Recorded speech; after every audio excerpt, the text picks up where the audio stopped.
সকলেই জবান খুলে পড়ুন আউযু বিল্লাহি মিনাশ শাইতানির রাজিম। বিসমিল্লাহির রহমানির রহিম।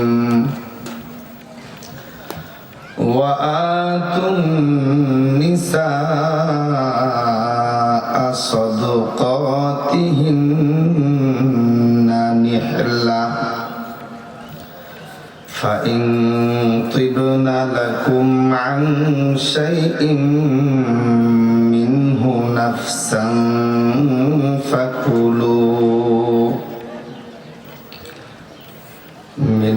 নাফসান ফাকুলুহু হানিআম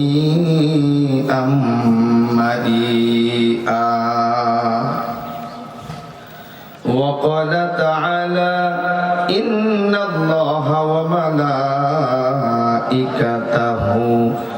يصلون على النبي يا أيها الذين آمنوا صلوا عليه وسلموا تسليما। সকলে নামাজের দরুদ পড়ি। আল্লাহুম্মা সাল্লি আলা মুহাম্মাদিন ওয়া আলা আলি মুহাম্মাদ কামা সাল্লাইতা আলা ইব্রাহিম ওয়া আলা আলি ইব্রাহিম ইন্নাকা হামিদুম মাজিদ।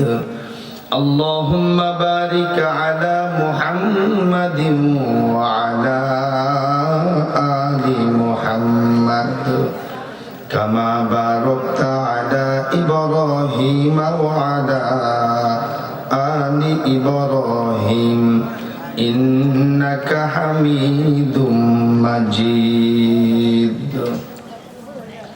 অল্প সময় 1 মিনিট আমরা মোহাম্মতে আল্লাহর নামের জিকির করব, পারবো তো ইনশাআল্লাহ? সকলেই পারবেন? আস্তে না জোরে? হ্যাঁ ইনশাআল্লাহ।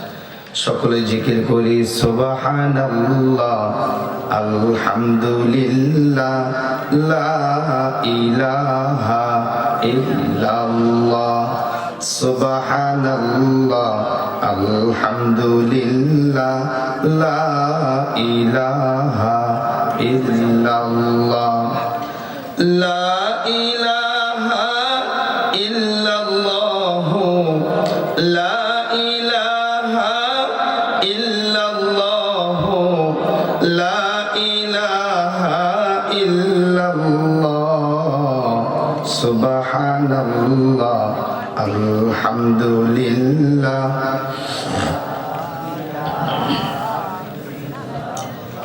বসিয়া নিরালা হইয়া উতালা, বসিয়া নিরালা হইয়া উতালা, দমে দমে জপরে সুবহানাল্লাহ সুবহানাল্লাহ সুবহানাল্লাহ সুবহানাল্লাহ সুবহানাল্লাহ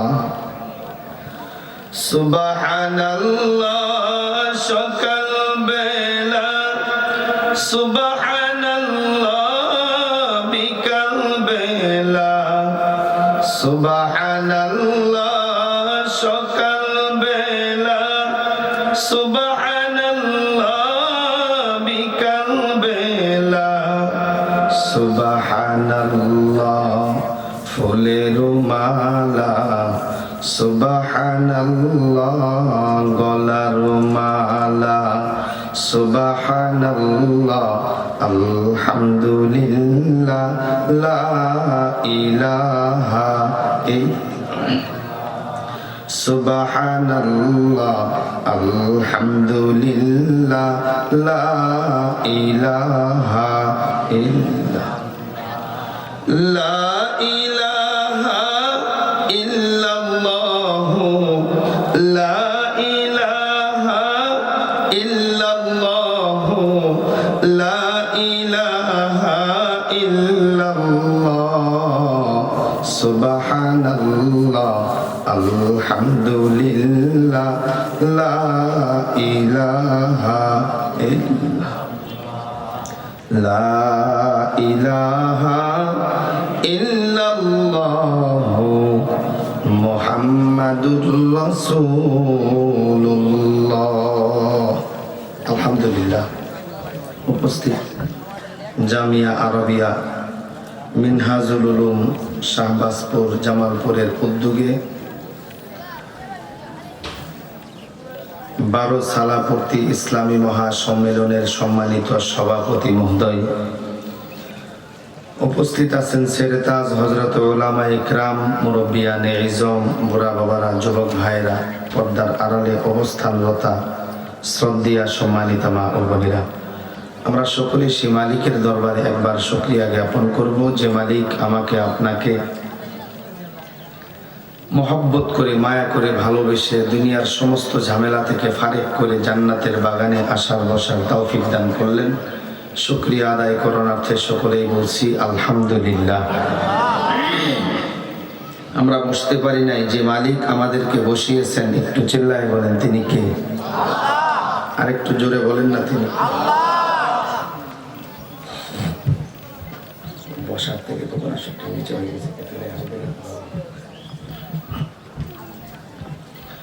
ক্ষমতার বলে, বাহু বলে, নেতৃত্বের বলে, সৌন্দর্যের বলে আমরা কি এখানে আসতে পেরেছি? একটু জোরে বলেন, আসতে পেরেছেন? কেউ? কে এনেছেন? আর একটু জোরে বলেন না কে? নিঃসন্দেহে আল্লাহ তাআলা আমাদেরকে ভালোবাসেন। কথা বলেন ঠিক কিনা? আল্লাহ তাআলা মহব্বত করেন, ভালোবাসেন বিদায় জান্নাতের বাগানে আমাকে আপনাকে বসার জন্য একটু জায়গা করে দিলেন। আবারও শুকরিয়া আদায় করে বলছি আলহামদুলিল্লাহ। নিয়ামত পাওয়ার পর যদি কোনো ব্যক্তি শুকরিয়া আদায় করে, নিয়ামত যিনি বৃদ্ধি করে দেন তিনি কে? শুকরিয়া আদায় না করলে যিনি নিয়ামত ছিনিয়ে নেন, কঠিন আযাবের ব্যবস্থা রেখেছেন, জোরে বলেন তো তিনি কে? আল্লাহ।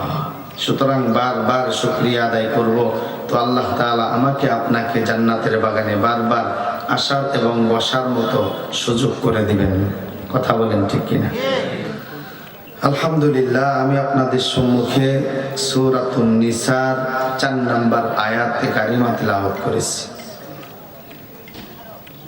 আল্লাহ তাআলা যদি তৌফিক দান করেন, অল্প সময় কষ্ট দিব না। এই আয়াতকে সামনে নিয়ে আমি 2-4টি কথা আমলের নিয়তে বলবো ইনশাআল্লাহ। আল্লাহ তাআলা যেন আমাকে আমলের নিয়তে বলার এবং মাইকের আওয়াজ যতটুকু দূরে যায়, আল্লাহ তাআলা যেন সকলকে আমলের নিয়তে শ্রবণ করার তৌফিক দান করেন। সকলেই বলছি আমিন। বিবাহ করেছেন কারা কারা? একটু হাত দেখান।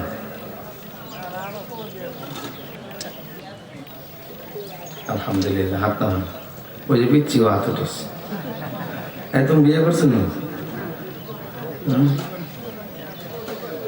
হ্যাঁ, বিবাহ করেছেন। খেয়াল করেন, বিবাহ করেছেন। স্ত্রীর প্রথম নাম্বার হক, আমাকে বিষয়বস্তু দেওয়া হয়েছে স্ত্রীদের হক সমূহ। স্ত্রীদের হক কি কি? আমি একটা কথাই শুধু বলে আমি শেষ করবো ইনশাআল্লাহ। স্ত্রীর হক দেনমোহর গুলো আদায় করা কারা কারা করতে পারছেন একটু হাত উঠান আমার মতো সাহস করে।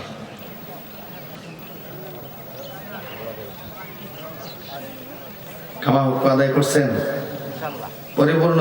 ইনশাআল্লাহ না আলহামদুলিল্লাহ। যারা আদায় করছেন বলেন আলহামদুলিল্লাহ। আচ্ছা, আদায়টা কি?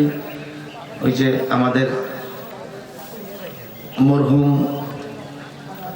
আল্লামা দেলোয়ার হোসেন সাইদি সাহেব রহিমাহুল্লাহ তাআলা, উনি একটা আলোচনা করতেন, বাসর ঘরের ডাকাত আর অন্ধকার রজনীর ডাকাত, দুই ডাকাতের মধ্যে কোনো পার্থক্য নেই। বাসর ঘরের ডাকাত আর অন্ধকার রজনীর ডাকাত মানে আল্লাহ তাআলা কি বলেছেন এই আয়াতে? وَآتُوا النِّسَاءَ صَدُقَاتِهِنَّ نِحْلَةً। স্ত্রীদের দেন মোহর, বিবিদের দেন মোহর যথাসাধ্যভাবে তোমাদেরকে আদায় করতে হবে।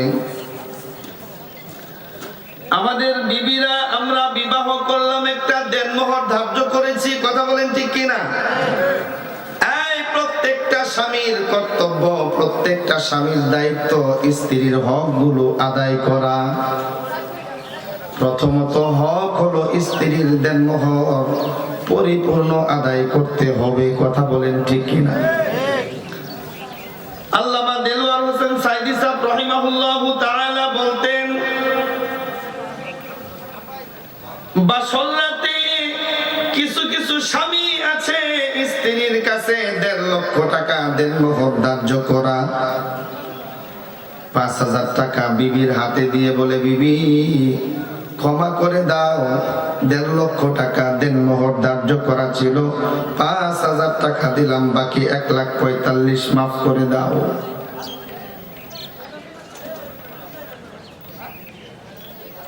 বিবি লজ্জায় বাঁচে না। বাসর রাতে প্রথম দেখা স্বামীর সঙ্গে বিবি নিরুপায় হয়ে স্বামীকে বলে, ও প্রাণের স্বামী, আমার দেনমোহরের দাবি নাই। বলে কি বলে না? এই কারা কারা 1 লক্ষ 5 লক্ষ টাকা দেনমোহর কিছু টাকা বিবির হাতে দিয়ে বলেছেন, বিবি মাফ করে দাও, লোকগুলো একটু দেখতে চাই। আপনি কত দিয়েছেন? আচ্ছা, বলা যাবে না। যাক, একজন সাহস করে হাত হয়েছে, বোঝা গেল সত্যবাদী একজন হলো আছে। বাবারা খেয়াল করেন, বাসর রাতে ডাকাত আর অন্ধকার রজনীর ডাকাতের মধ্যে পার্থক্য কতটুকু একটু বুঝে যান। 5 লক্ষ টাকা দেনমোহর ধার্য করা, বাসর রাতে গিয়ে 5,000 টাকা বিবির হাতে ধরিয়ে দিয়ে বললেন, বিবি মাফ করে দাও, দেওয়ার মতো সামর্থ্য নাই, 5,000 টাকা তোমার হাতে দিয়ে দিলাম, 10 বা 15, 20,000 টাকা তোমার হাতে দিয়ে দিলাম। বিবিও সেই মুহূর্তে বলে, প্রাণের স্বামী, দাবি নাই, আমি দেনমোহর গুলো মাফ করে দিলাম, আমার দাবি নাই। 5,000 টাকা বুঝে বিবি মাফ করে দেয়। আল্লাহর কসম, আপনার বিবি মাফ করে নাই। একটা লোক গরু বিক্রি করে রাস্তা দিয়ে হেঁটে যায়, অন্ধকার রজনীতে ঝোপের মধ্যে কয়েকজন ডাকাত অস্ত্রে শস্ত্রে সুসজ্জিত হয়ে লুকিয়ে আছে। গরু বিক্রি করে যখন লোকটা রাস্তা দিয়ে হেঁটে যায়, ডাকাত দল লোকটার সামনে এসে পিস্তল ঠেকিয়ে বলে, কি আছে বের কর। লোকটা বলে যে, স্যার, আমি গরু বিক্রি করে আসলাম, আমার কাছে মাত্র 80,000 টাকা আছে, এর চাইতে বাড়তি কোনো টাকা নাই। বলে, তাড়াতাড়ি টাকাগুলো দিয়ে দাও।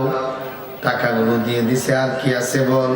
স্যার, আল্লাহর কসম, আমার কাছে কোনো কিচ্ছু নাই। ঠিক আছে, চলে যাও। লোকটা কতটুকু চলে যাওয়ার পর ডাকাত দল লোকটাকে আবার ডাক দিয়ে বলে, এই লোক দাঁড়াও। স্যার, আবার কেন দাঁড় করালেন? আল্লাহর কসম খেয়ে বললাম, আমার কাছে আর কিছু নাই। ডাকাত দল বলে, আছে, দাঁড়াও। বলে, স্যার, কিচ্ছু নাই। এবার ডাকাতরা লোকটার কাছে গিয়ে মাথার মধ্যে রাইফেল ঠেকিয়ে বলে, বল, একটু আগে তোর কাছে জানিয়েছি, দাবি আছে কিনা? লোকটা প্রাণের ভয়ে ডাকাতকে বলে, আল্লাহর কসম, আপনি আমার কাছে 80,000 টাকা নিয়েছেন, আমার কোনো দাবি নাই। এবার একটু বুঝে শুনে উত্তর দেন, লোকটা কি আসলেও দাবি ছাড়ছে নাকি ভয়ে বলছে? একটু জোরে কোন। ভয়ে বলেছে। সে কিন্তু ওই 80,000 টাকার দাবি ছাড়ে নাই। বান্দার হক আল্লাহ কোনোদিন মাফ করবে না। হাসরের ময়দানে টাকা পয়সার কোনো লেনদেন চলবে না। আপনাকে সেই টাকা আপনার আমলনামা দিয়ে, আপনার নেক আমল দিয়ে সেই ৮০,০০০ টাকার ঋণগুলো পরিশোধ করতে হবে। আপনার ঋণ যদি শেষ হয়ে যায়, আমল যদি শেষ হয়ে যায়, ঋণ যদি থেকে যায়, ওই বান্দার গুনাহগুলো আল্লাহ আপনার আমল নামা দিয়ে আপনাকে জাহান্নাম দিবে, আর ওই আল্লাহওয়ালা বান্দাটাকে আল্লাহ জান্নাত দিয়ে দিবেন। গরু বিক্রেতা যেমনি ভাবে ডাকাতের রাইফেল ঠেকানোর কারণে অন্তর থেকে মাফ করে না, আপনি বাসর রাতে বিবির কাছে গিয়ে বলেন, এ প্রাণের বিবি, ৫ লক্ষ টাকা দেন, মোহর ধার্য করা, ৫,০০০ টাকা দিলাম, বাকি টাকা মাফ করে দাও। বিবি যদিও বলে, প্রাণের স্বামী মাফ করে দিলাম, কিন্তু সত্যিকার অর্থে মাফ করে, কথা বলে মাফ করে না, করে না, মাফ করে না। হুজুর কি বলেন, আমি তো বিবির কাছে টাকা দিয়ে মাফ চেয়েছি, বিবি তো আল্লাহর হস্তে, আল্লাহর কসমকে আমাকে মাফ করে দিয়েছে। আপনি যদি বিবির সেই কথার মধ্যে বিশ্বাস রেখে থাকেন, তাহলে বাস্তবে একটা